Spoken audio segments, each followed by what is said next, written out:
Alors ce qui est intéressant, c'est qu'il nous dit que même le paradis, qui est une description finalement transposée des plaisirs de ce monde, et qui est une réalité, mais bon, même si le paradis peut être envisagé sous un aspect spirituel, il y a aussi un aspect, je dirais, récompense et shahwani, qui provoque le désir sensuel presque.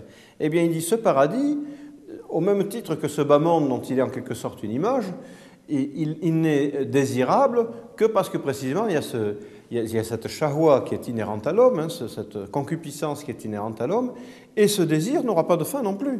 C'est-à-dire que le désir de l'homme, il est insatiable. Quelle que soit l'orientation, en définitive, que va prendre ce désir, il demeure avec lui tant que lui-même est vivant. Hein.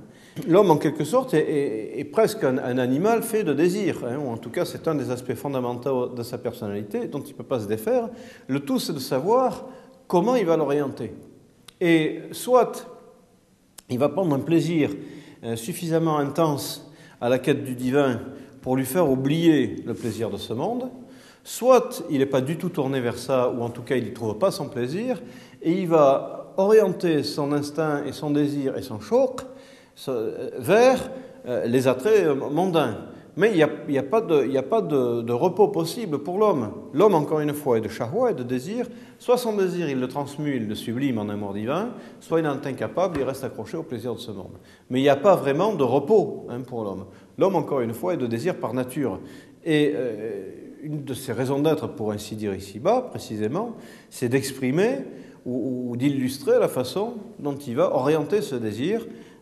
Imma shakuran, comme le dit le Coran, ou imma kafura. Soit il sera tout de gratitude à l'égard de celui qui lui a soumis toutes les créatures d'une certaine manière, soit il sera tout d'ingratitude, et auquel cas il s'accrochera à ce bas monde en oubliant complètement celui qui lui a soumis et qui en avait fait au départ simplement un lieu de théophanie, chose que l'homme oublieux par nature a renié pour se tourner exclusivement vers ce bas monde.